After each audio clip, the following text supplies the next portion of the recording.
Bonjour, c'est Jules Lavie pour Code Source, le podcast d'actualité du Parisien. L'actrice Émilie Dequesne est morte le dimanche 16 mars à 43 ans. Elle a succombé à un cancer rare et invasif. Elle s'est éteinte à l'hôpital Gustave-Roussy de Villejuif dans le Val-de-Marne.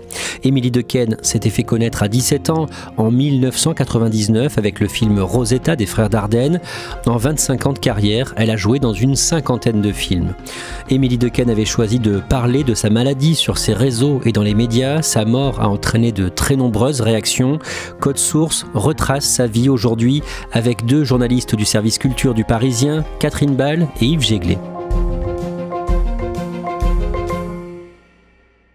Yves Jéglé, après l'annonce de la mort d'Émilie Dequesne, de très nombreux acteurs, actrices et cinéastes tiennent à lui rendre hommage. Oui, très rapidement, Leila Bekti et le mari de cette dernière, Tahar Rahim, qui avait joué avec Émilie Dequesne, mais aussi Alex Lutz, Alexandra Lamy, Virginie Efira. Bien sûr, les cinéastes qui ont travaillé avec Émilie Dequesne, comme les frères Dardenne, lui rendent hommage parce qu'elle était très aimée et au-delà de ses grands talents d'actrice, c'était manifestement quelqu'un de bien, de très gentil. C'est un mot qui a été souvent employé, notamment par Alex Lutz, et ce qui n'est sans doute pas si fréquent dans ce métier. Catherine Ball, vous, la seule fois où vous avez rencontré Émilie Dequesne, c'était l'an dernier, en juin 2024, pour la promotion d'un film catastrophe intitulé « Survivre », un film où elle joue une mère de famille qui essaie entre autres d'échapper à une attaque de crabes. À ce moment-là, elle était en rémission de son cancer. Elle était comment ? Elle était très joyeuse, elle était très agréable, très simple. Voilà, on fait une interview classique comme pour la sortie d'un film dans un grand hôtel parisien. Émilie Dequesne, à ce moment-là, elle rentre du Festival de Cannes. Elle est, quand je la rencontre, tout apprêtée, elle va bien. C'est un retour au travail pour elle parce qu'à ce moment-là, elle n'a pas tourné depuis l'été précédent, depuis août 2023. Et ce jour-là, à côté d'elle, il y a sa fille, Mila, qui a 22 ans. Oui, quand j'arrive dans une petite pièce, il y a une jeune femme très jolie, ravissante, avec une grande palette de maquillage, qui me dit qu'elle est là pour maquiller Émilie Dequesne. Et j'apprends après que c'est sa fille. Et ce qui est très joli, c'est qu'elle était vraiment aux petits soins. C'est-à-dire qu'elle elle était là pour la rendre encore plus jolie et puis pour l'accompagner. Catherine Ball, vous nous raconterez la suite de cette rencontre plus tard dans cet épisode de Code Source. On va d'abord retracer le parcours d'Émilie Dequesne. Elle est née le 29 août 1981 en Belgique, dans une petite commune à une quinzaine de kilomètres de la frontière franco-belge. Yves Jéglé, dans quel milieu est-ce qu'elle grandit ? Un milieu d'artisans. Son grand-père, dont elle est très proche, est menuisier, son père aussi. Effectivement, c'est dans le Borinage, pas très loin de la France, un univers assez rural. Mais elle a surtout toujours aimé le théâtre et ses parents l'ont poussée. Sa mère lui fait prendre des cours de diction et de déclamation quand elle est vraiment gamine, vers 10 ans. Ses parents l'emmènent voir des pièces de Feydeau. Elle va participer à des troupes de théâtre amateur et toujours dans sa région du Borinage, elle va gagner un grand prix d'éloquence alors qu'elle est adolescente. Donc elle voulait vraiment faire ça. Quand elle a 17 ans, l'une de ses tantes lui dit qu'elle a entendu parler d'un casting. Oui, il y a une annonce pour un film qui s'appelle Rosetta, des frères Dardenne, qui ne sont pas encore très connus. Ils ont déjà fait un film avec Jérémy Régnier qui est sorti en France, mais c'est vraiment le début. Et donc il y a un rôle pour une jeune fille. Et il y a eu 2000 photos envoyées, on racontait les frères Dardenne, et 200 candidates.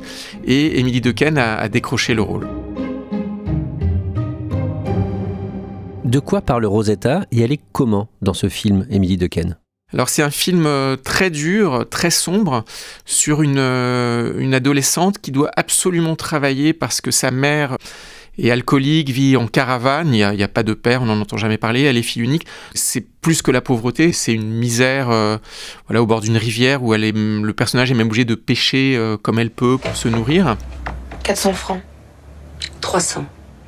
350. Bon, 350. Émilie Dequesne est fantastique, pourtant c'est un rôle entre guillemets totalement anti-glamour. Dans la longue scène d'ouverture, elle porte une charlotte d'ouvrière, elle vient de se faire licencier. Pas parce qu'elle a réussi pas à faire son travail, mais parce qu'elle est la seule qui est juste à la fin de sa période d'essai, donc ça ne coûte rien à l'entrepreneur de la licencier. Les frères Dardenne donc font un cinéma très social, mais pas un cinéma à message. Il y a un côté un peu dostoïevskien. Rosetta a un côté très sombre. Elle veut trouver un travail à tout prix. Et dans ce film, elle fait des choses qui parfois sont pas très morales, mais il y a une sorte d'urgence animale à survivre. Le dimanche 23 mai 1999, en clôture du 52e Festival de Cannes, Émilie Dequesne décroche le prix d'interprétation féminine pour ce film. Racontez-nous sa réaction. Là déjà, je voudrais embrasser ma famille qui doit certainement me voir à la télévision. Elle est très très émue, elle pleure. Alors, elle n'a pas encore 18 ans. Hein. Elle vient de sa Belgique rurale. C'est David Cronenberg, le grand cinéaste, qui prononce son nom. Le remettant, c'est Johnny Hallyday. Et elle est prise vraiment dans un moment insensé pour elle, qui avait dit qu'elle voulait être grande parmi les grandes. Donc, elle voulait ce moment. Embrasser maman, papa, Audrey. Et tous les autres, ils sont hyper nombreux. Et donc, elle remercie sa tante. Elle est tellement émue qu'elle fait rire l'assemblée, enfin de tendresse, et c'est un moment fabuleux pour elle. Et ce jour-là, Rosetta décroche la Palme d'Or. Après ce triomphe, Yves Jéglé, dans quel genre de film est-ce qu'elle joue ? Alors elle va enchaîner avec des films intelligents au sens où ils sont très variés. Elle va tourner à la fois dans Le Pacte des loups, qui est un gros film avec Vincent Cassel, Samuel Le Bihan, qui a été vu par 5 millions de personnes, où elle a un rôle important. Elle va jouer aussi dans des comédies vraiment intelligentes, pas un télo, mais de Catherine Corsini avec Jeanne Birkin, dans Mariée mais pas trop. Et elle va montrer d'autres facettes de sa personnalité, notamment dans Une femme de ménage, qui est aussi dans ces années-là. Un film de Claude Berry, qui est le grand producteur de l'époque et qui est ici aussi réalisateur, avec Jean-Pierre Bacry. Alors c'est un rôle où elle est très, pas femme fatale, mais très désirable. Elle joue une femme de ménage, mais très jeune, qui va séduire sans vraiment le vouloir un homme plus âgé. Et où, face à Bacry, qui joue un peu comme un clown triste, elle-même montre une grande capacité à vraiment imprimer la pellicule. C'est comment votre prénom ? Laura. Laura ? On peut faire un essai si vous voulez. Oui. C'est quoi votre tarif ? Je sais pas. 60 francs de l'heure, ça vous va ? Ouais, c'est bien. Qu'est-ce qu'elle a de spécial dans sa manière de jouer ? Elle a une présence extrêmement forte dans Rosetta. À un moment, par exemple, on croit qu'elle va laisser mourir quelqu'un. Elle a un regard d'une froideur très forte.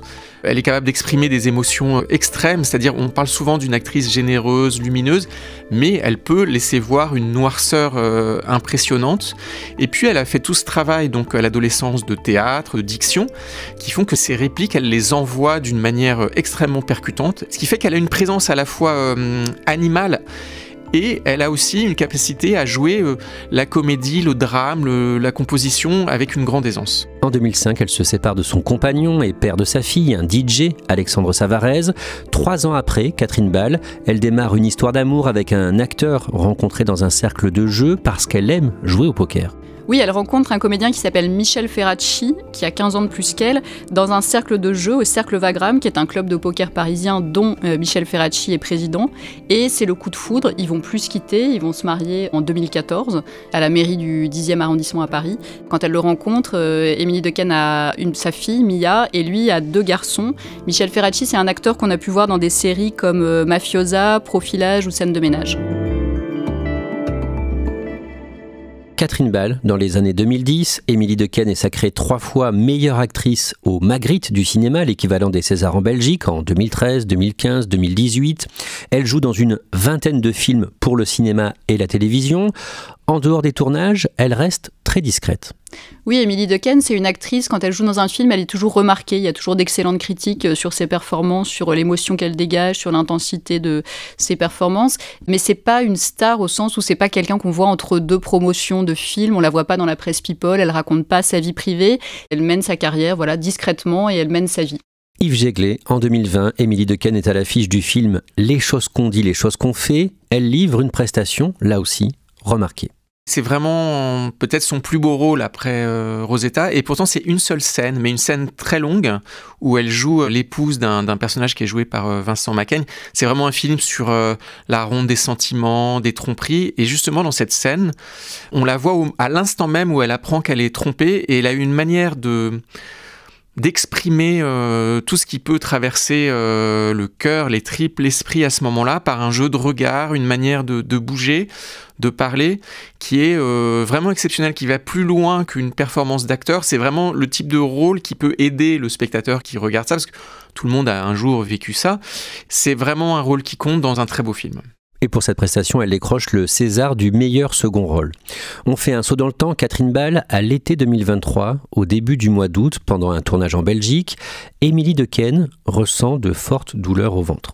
Oui, à ce moment-là, elle est en répétition, elle a très mal au ventre, elle est aussi très fatiguée.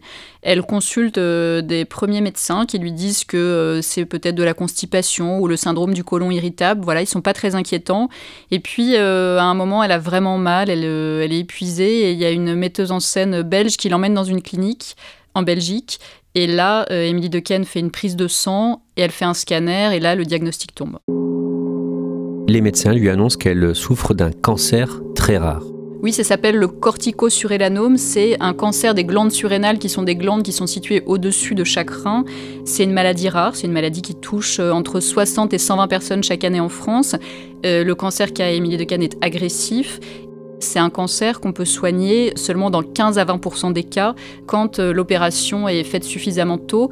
Mais voilà, très vite, elle sait qu'elle est atteinte d'une maladie qui va être chronique, c'est-à-dire qu'il va falloir qu'elle soit opérée, qu'elle subisse des traitements en permanence. 2 mois plus tard, elle décide d'annoncer sa maladie sur ses réseaux. Qu'est-ce qu'elle dit ? Émilie Dequesne, elle a l'habitude de donner de ses nouvelles sur Instagram. Et là, elle explique que voilà, elle dit ces 3 derniers mois, j'aurais dû poster des photos de tournage, j'avais des projets, j'avais 4 projets géniaux.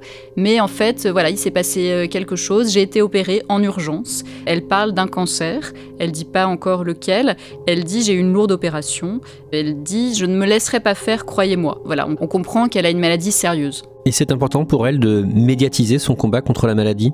Oui, ce qu'elle dit, c'est que comme elle aime partager ses projets en général sur Instagram, là, elle va partager le projet le plus important pour elle, c'est-à-dire le projet de sa vie.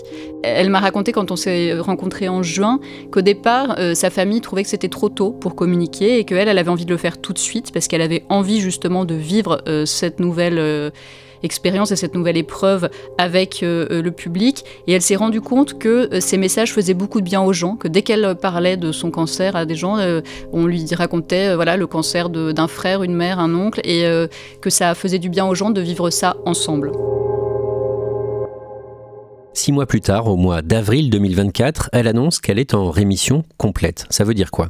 Émilie Dequesne, elle a dit assez vite que dans sa maladie, il n'y avait pas de guérison possible, mais qu'il pouvait y avoir des rémissions. C'est-à-dire qu'en gros, il y a un moment de la maladie où il n'y a plus de traces de cancer sur les images. Elle poste donc sur Instagram, en avril 2024, une photo d'elle devant l'Institut Gustave Roussy à Villejuif, dans le Val-de-Marne. Elle est en survêtement rose avec une inscription en jaune dessus qui dit « Love me tender » et elle dit « Rémission complète » avec plein de petits cœurs. Elle remercie tous ceux qui lui ont envoyé des messages et elle dit voilà, vous les malades, je suis à vos côtés. C'est une espèce de message d'espoir. Voilà une parenthèse où elle est heureuse, où elle est en bonne santé. Le mois suivant, le 14 mai, Émilie Dequesne monte les marches du Festival de Cannes pour les 25 ans du film Rosetta, le film qu'il avait fait connaître sur la Croisette. Comment est-ce qu'elle apparaît sur le tapis rouge ? Elle est radieuse, Émilie Dequesne, elle est dans une longue robe vert kaki, les bras nus, elle est hyper souriante, elle est hyper jolie et elle a un crâne avec les cheveux très ras. Émilie Dequesne, on a eu l'habitude de la voir blonde, rousse, brune. Là, elle a ce crâne avec ses cheveux très très courts et elle a un peu un sourire de victoire, c'est-à-dire qu'elle vient d'annoncer qu'elle était en rémission et elle foule le tapis rouge en assumant voilà, ses cheveux qui montrent qu'elle a subi une chimiothérapie, un traitement très lourd, mais qu'elle est en vie et heureuse d'être là. On en revient au début de cet épisode de Code Source. Catherine Ball, quand vous la rencontrez peu de temps après le Festival de Cannes à Paris, elle est donc en rémission. Qu'est-ce qu'elle vous dit sur le combat qu'elle mène depuis plusieurs mois ? Elle dit qu'elle est heureuse d'être en vie, tout simplement, que tout ce qu'elle vit, elle le vit à 100%. Donc elle a recommencé à jouer dès qu'elle a été en capacité de le faire. Elle me raconte qu'elle vient de tourner un épisode de Capitaine Marlowe avec José Dayan. C'est elle qui en a parlé à son agente un jour, parce que son amie, la comédienne belge Déborah François, venait de tourner un épisode de Capitaine Marlowe. Et Émilie Dequesne s'est dit, tiens, voilà, c'est ça qu'il me faudrait. Quelque chose de populaire, de joyeux, qui dure quelques semaines pour me remettre en selle. Elle a envie de profiter de tous les moments et elle a envie de travailler parce qu'elle adore son métier. Elle vous confie aussi qu'elle est moins dure avec elle-même et qu'elle est fière de son corps. Oui, ça peut paraître étonnant, mais c'est vrai que voilà, elle est ravissante et en même temps, elle dit qu'elle a eu toujours beaucoup de mal à s'accepter physiquement, qu'elle s'est toujours trouvée trop ci, trop ça, qu'elle a eu beaucoup de mal avec son physique. Et ce qu'elle dit, c'est que depuis qu'elle est malade, elle dit « mon corps n'a jamais été aussi horrible ». Elle me dit « voilà, j'ai pas pu faire de sport, je suis bouffie par les traitements ». Et elle dit « mais je m'en fous parce qu'en fait, mon corps, je lui dis tous les jours que je l'aime, je lui dis tous les jours qu'il est le meilleur parce que tout ce qu'il a subi depuis 1 an quand même, c'est incroyable ». Donc elle dit que sa maladie l'a libérée de ses complexes. 3 mois après cette rencontre, Émilie Dequesne annonce que son cancer récidive et qu'elle doit reprendre ses traitements. Le dimanche 1er décembre, elle accorde une interview à l'émission 7 à 8 sur TF1, interview poignante, dans laquelle elle confie qu'il n'y a plus beaucoup d'espoir. Oui, elle dit cette phrase qu'elle termine dans un sourire, voilà, sans doute pour ne pas craquer. Elle dit « il se trouve que malheureusement ça n'avance pas bien ». Il y a une partie de mon cancer qui y répond et une autre qui n'y répond pas, voire qui progresse. La partie qui progresse est plus grande que celle qui réduit. Elle a cette phrase qui est très forte, elle dit « au fond de moi, je sais pertinemment que je ne vivrai pas aussi longtemps que prévu ». Donc on comprend voilà, que le cancer a récidivé, la maladie est repartie et elle est repartie au combat. Je n'ai que 43 ans. Moi, j'ai toujours rêvé de vivre jusqu'à au moins 80 ans et m'endormir définitivement dans mon sommeil. Dans les semaines qui suivent, Émilie Dequesne donne quelques nouvelles à ses abonnés sur Instagram et à ses proches. Oui, sur Instagram, elle poste assez régulièrement des photos d'elle. Elle poste une photo d'elle avec son chien à un moment où elle rentre de l'hôpital. Une photo où elle sourit, elle rit même. On a l'impression, voilà, une photo très joyeuse où elle explique qu'elle est heureuse de sortir de l'hôpital. Le lendemain du réveillon, elle poste une photo d'elle avec une bouteille de champagne, une photo qui date d'il y a 20 ans. Et elle met « Je nous souhaite encore 20 ans de bonheur ». Pour la Saint-Valentin, elle poste une photo avec son mari, Michel Ferracci, qui l'enlace. Elle poste une photo pour la Journée mondiale du cancer. Voilà, elle est assez présente. Elle donne aussi de ses nouvelles à ses proches. Mi-février, José Dayan, qui est la dernière réalisatrice à l'avoir fait tourner, puisqu'elles ont fait ensemble un épisode de Capitaine Marlowe. José Dayan donc l'appelle, lui demande de ses nouvelles et Émilie Dequesne lui dit « je me bats ». Émilie Dequesne s'éteint dans la soirée du dimanche 16 mars à l'hôpital Gustave-Roussy de Villejuif. Le lendemain, Catherine Ball, vous contactez son agente, celle qui s'est occupée de sa carrière depuis Rosetta. Qu'est-ce qu'elle vous dit sur la comédienne ? Son agente Danielle Guin, elle est bouleversée déjà parce qu'elle connaît Émilie Dequesne depuis qu'Émilie a 17 ans. C'est elle qui s'en est occupée voilà, dès la sortie de Rosetta jusqu'à la fin de sa vie, c'est-à-dire toute sa carrière pendant 26 ans. Danielle Guin, ce qu'elle me raconte, c'est que Émilie Dequesne, c'était quelqu'un de très simple. Elle me dit qu'elle était aussi belle à l'intérieur qu'à l'extérieur. C'est-à-dire que cette joie, cette bienveillance qu'elle dégageait, c'était vraiment elle. Elle me dit que Émilie Dequesne, c'était une femme voilà, très simple, pas du tout jalouse des autres actrices, le succès ne lui montait pas à la tête. C'est voilà, quelqu'un qui a privilégié sa vie aussi sur sa carrière. Elle me dit que c'est pas une actrice qui cherchait à tourner 4 films par an. Elle me raconte 2 films, ça lui suffisait amplement parce que la priorité avant tout c'était sa vie privée, sa vie de famille. Elle me raconte aussi que Émilie Dequesne a été extrêmement courageuse dans la maladie. Elle m'a dit qu'elle y a cru jusqu'au bout. Elle me dit voilà, tous ceux qui l'entouraient ont pensé qu'elle allait s'en sortir. Et elle aussi, pendant très très longtemps, elle a cru qu'elle allait vaincre la maladie.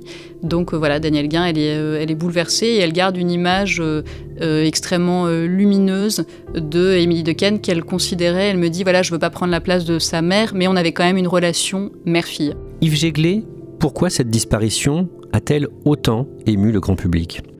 D'abord parce qu'on l'a vu grandir, on l'a vu passer de l'adolescente à la jeune femme, puis à la femme. C'était une grande actrice, et puis elle avait cette vibration que tous n'ont pas, de nous faire sentir qu'on est proche d'elle au fond, qu'elle exprimait des sentiments très humains. Et puis il y a aussi le fait qu'elle a beaucoup communiqué, beaucoup partagé son combat contre le cancer, sa première rémission. On a donc souffert avec elle, pas comme elle évidemment, on a été heureux avec elle, et du coup on a l'impression d'avoir vécu tout ça dans une grande proximité, ce qui nous bouleverse.